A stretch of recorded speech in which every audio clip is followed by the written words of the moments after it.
Greetings everyone and welcome back to another episode of Sorcery. We are effectively getting close to the end of the game. I think we won't finish it in the right way, but let's just progress and see how it goes and where the story the story will take us. You are in the alley once more. You had a best to not hang around out in the open.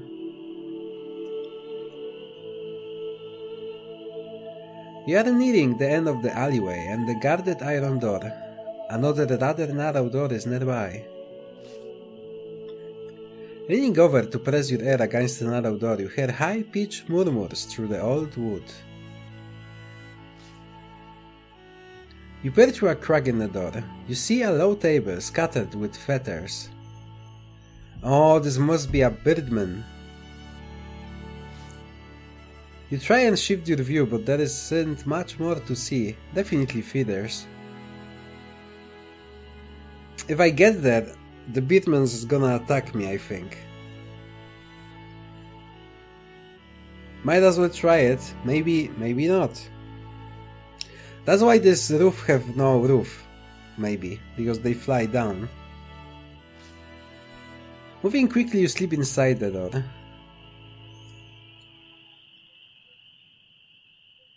Oh shit, there's more than one. Oh my god. You slip in before the guard decide to investigate. The chamber you enter is rough, as though carved from a spur of a rock. The ceiling is open to the sky, but as you enter, the three beardmen look up from their dice game, staring at you intently. You are reminded of Analand fairs, hiding from Snatakats in a strange little bush. Huh, well then. Should I run away? Or should I greet them?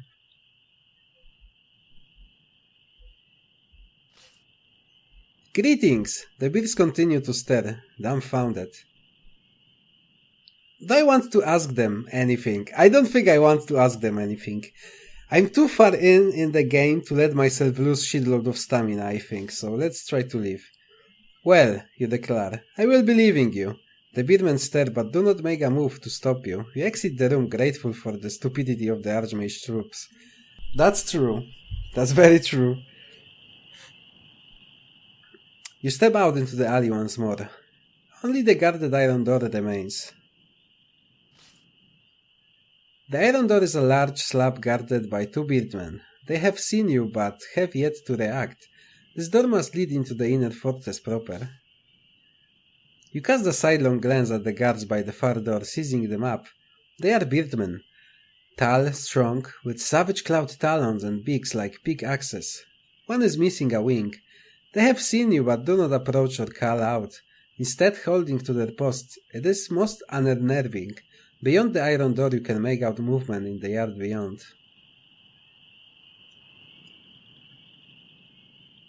You approach the iron door, at the alley's end. The two beardmen guards stiffen at your approach, gripping their halberds more tightly. Greetings, you say. What do you want? The beardman says, clipping her words. I'm a new guard. What's your business here? Shouldn't you be on the wall patrol?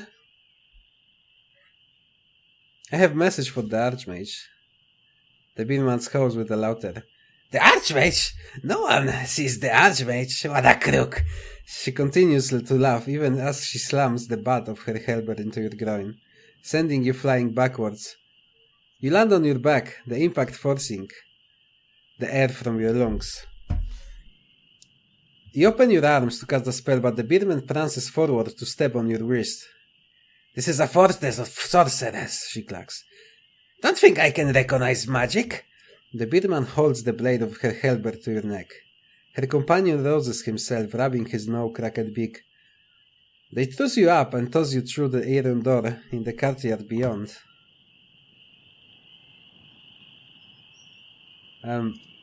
Thank you? Bound and gagged. You are dragged by your ankles by two guards who mutter about the trouble caused. They gossip to passing companions about you. You attempt to bribe them, offering rewards and fabulous riches, but through the gag it's a little more than a mummery of an idiot. The guards ignore you. Hopelessly, you are dragged into the office of the commander of the guard. Fuck, I should ask them about the commander office. The room is windowless, but lit by a half-dozen lamps scattered about. I'm in the bad position here, Aiedail. Khartoum, commander of the guards of Mapang, sits behind a wooden desk covered in a scattered parchments. Vic is here. He turns as you enter and grins. Ah, there you are. Been getting yourself into trouble, have you? Apologies, Sunshell. Can leave you alone for 5 minutes. To the commander he says, this one is my second in command. You better hand him over to me. You step a piece behind Vic as thoughts subservient to him. Subservient to him. Khartoum leaves unable. Is that so? We are on the lookout for strangers around here. Ah, certainly strange, Vic gloats, but harmless enough. To demonstrate his point, he clouds you over to back of the head. You smile grimly. Vic smiles back. He finishes his business with the commander and leads you out into the courtyard. Thanks, man. I almost get fucked over.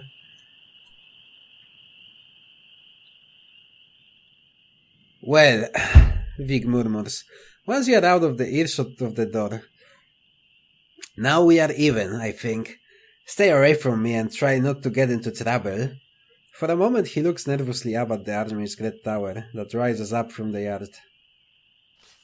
Thank you. Vic nods. Good luck, he whispers. Then he hurries away out of sight. Darkness closes in. You need to rest, especially on the empty stomach. This is the east side of the wide courtyard that sits below the Sorcery Spike of Mapang. Guards mill this way and that. A short distance away, wide set of steps lead up to the tower doors. An iron door leads south of the courtyard, next to the commander's door. You crane your neck to look up at the Sorcerer's Spike. The very top is hidden from the side by the lower floors, which just out and seem older and in worse repair. Despite the impressive doors at the top of the steps, no one goes in or out. Those are the Torben doors themselves, no doubt. The place seems as closed off and remote as an island. Should I sleep here? Will someone bother me if I sleep here? You look around the square, but it doesn't like a good place to sleep. The guards would pick you up in a moment. The steps to the Sorcerer's Spike are right in front of you. There is nothing stopping you climbing them and taking a look at the Torben doors yourself. You step out into the center of the square, trusting to your disguise to keep you safe. This is now the dead of night.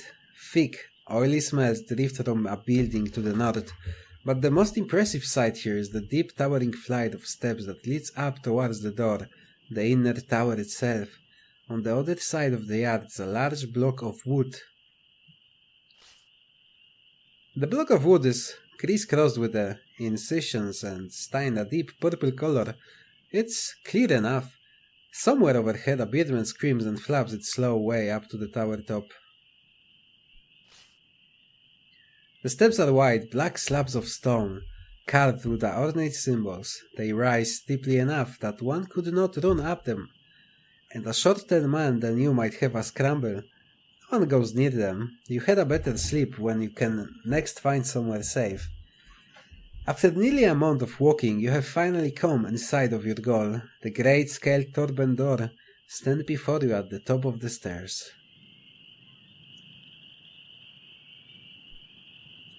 I don't think I want to go up just yet. A little light glows in the east. You approach a large noisy building. It is guards' mess hall. By the look of it, this is a mass hall of the guards, but it's closed up for the night. Can I sleep here? You could come back to the mess hall once day breaks.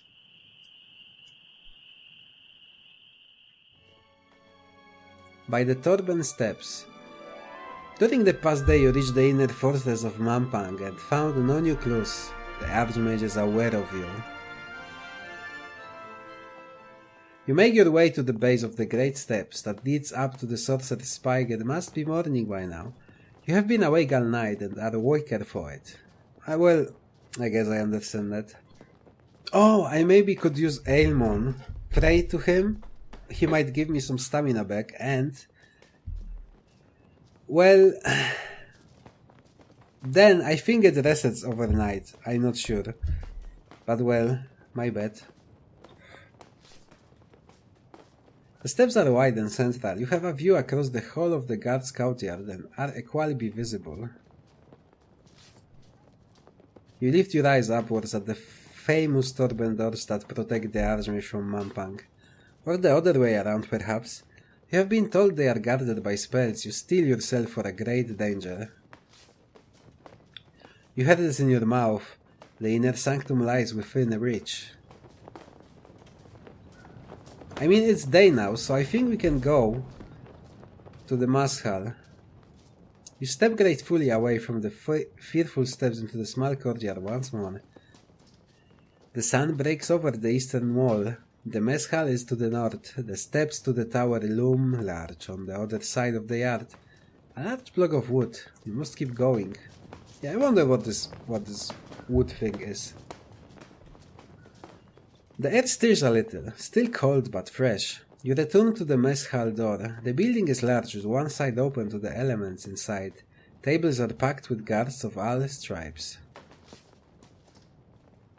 Beastmen, orcs and humans all hunch over bowls of stew. They are also scattered around the mess hall, staggering with drink. Serving goblins rush to and fro, avoiding the kicks and jeers of guards. You could try entering the mess hall and hope your disguise holds. I mean, I have a feeling like we have to go there for something. Let's hope. You walk up to the hall. You entered the mass hall. A roaring free dominates the center of the room. Several sit around it, chatting with all. You sit in motion and serving goblin who depots a bowl of stew in front of you. She covers away before you can thank her. The food is nourishing and warm. No one asks for money. The ale flows freely here and many guards are gambling, laughing, or close to bows.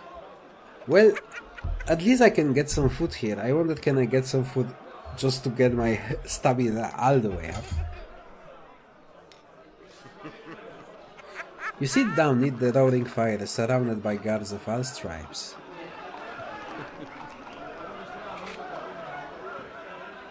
The guards by the fire are sitting in muted silence. A short, dark-haired guard is singing in a beautiful, rich voice, a pure, gentle lullaby that is seemingly directed at a sheep. You pause to enjoy the tune. "Gentle ram, lay your head," croons the guard. The flames in the grate seems to dance in time to the melody and you find yourself nearly nodding off as you listen. Finally, with something like a sigh, the guard finishes. A thoughtful silence descends. Sing a song myself? Oh, I have bad feeling about doing that. Why would I do that? I think we established we can sing. I mean, we didn't establish we can sing either. As the other guards cheer, you ask at the performance about the song's origins. The singing guard gives you a short bow. "A traveler taught that to me. He told me it could put anything to sleep from a screaming baby to a stone golem. Though I never tried either." He then sits accepting a cup of ale. You approach the singer who is resting with his feet beside the fire, sipping his ale thoughtfully. "You have a fine voice," the guard shrugs. "Perhaps I do. What of it?" "You could be a musician." He shakes his head. "No, I couldn't. I was born to be a guard, so a guard is what I am." "Tell me more about that song." The singer shrugs. What can I tell you? It's an old Mapang song from the West Slums. I'm surprised you don't know it." The guard drinks deeply from his beer mug, then gets to his feet. "I'd best Patrol if I'm going to patrol. He wobbles slightly and the other laughs, then he leaves the hall. You tap to the arm of the guard next to you. What can you tell me about the tower, you ask? What? The sorcerer's spike? What's to know? Does the Archmage ever come out? Why are you asking me? I never seen him. Thank God. They say if you see him, he takes your youth. You don't get older, but you forget your childhood. Is there any other way, and apart from the doors? The guard shrugs. The beardmen go in and out using the windows, of course. You could grow wings. You nod and smile to the guard, who turns back to the fire. You stand and leave a fireside. Windows? Yeah, there are some windows. I wonder what if I would use like levitation spell.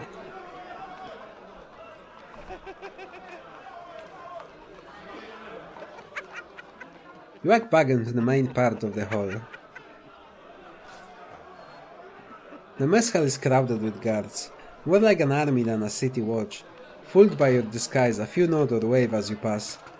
A hoop goes up from one corner of the hall, where an organized fight has just been won by a knockout punch. Trying not to draw attention to yourself, you scan the room. A captain is sitting alone, scowling at his stew. Across the hall, a ring of guards has formed to watch some fist fight, and you see money changing hands. You also notice a goblin slip behind, hanging at the back of the hall, checking to see if he was followed. Where would he be going? You tiptoe to the far end of the hall.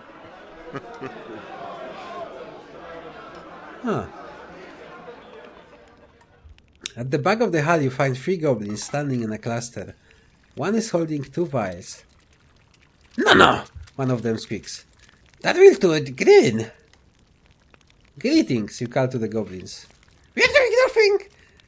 One squeaks, they cluster around to each other, stinking back. What are you holding? The one with the stew holds it up. A bowl of stew! And the vials? The goblin sighs and holds up 2 vials he is holding. You recognize the clear metallic scent of poison. You suddenly clutch your stomach. What was in the stew you ate? The goblin eyes grow wide as it realizes you have recognized what he holds. We can explain! Do so. He takes a deep breath. Another goblin clasps his hand. We have the poison because we are going to use it on that sour captain. Why? The goblin grits his teeth. You guards, you are cruel to us for sport. Well, alright, but he's beyond that. A week ago, our blood sister was delivering him a drink and split it. The captain took out his sword and ran her through. He did not even stand up for it to do it. This is most foul. I mean, what is my business to not let the captain die, I think. That is most foul. Oh, so you see why we act? The goblin replies. We deserve your justice, and the captain is unliked by your kind too. See how he sits alone? You must know how cruel he is to his own subordinates. Let me think a moment. If you care about justice at all, my friend, you will not stop us. You can do what you want. Suddenly the goblins are all business. So, you will help us, yes? The smaller goblin says. We aren't familiar with poisons. You are the most useless models I have ever seen. Let me see these vials. One of the goblins shows you the vials. The captain is expecting his stew, you see, are going to poison it. I snatched 2 kinds from the apothecary while on errand there, but I know very little of their workings. Our noses too, another says. We cannot smell as well as you humans or the beastmen. We might give ourselves away. While you are no expert, your education was no doubt better than a goblin rise in the cruel surfeit of this fortress. Sniffing at the vials, you notice one is far stronger than the other. You doubt the stew could mask such a stench. The goblins with their poor sense of smell apparently cannot tell the difference between the two. The other vial has a soft, nutty odor, one you recognize as belonging to a particularly quick-acting family. It would easily pass unnoticed by anyone. Well, the goblin prods you. Which one? You offered the normal poison, which is quickly mixed in. Here, take the other one. The goblin places the other vial of poison in your hand. Best they don't find it on us. Now, to see about our captain. He disappears around the corner, stew in hand. You head back into the mess hall. Well, that was quite something. You move the story a bit further, and I guess we're gonna see in the next episode will the actual poison work on the captain or will it not. I hope you enjoyed. Yeah, we definitely have just like bunch of few episodes left at top. And I think we're gonna make it. We'll see how this series will gonna end, because I have no freaking idea. Thank you very much for watching. I hope you enjoyed. Let me know if you did, and I'm gonna see you with more sorcery next Friday as usual. For now, farewell.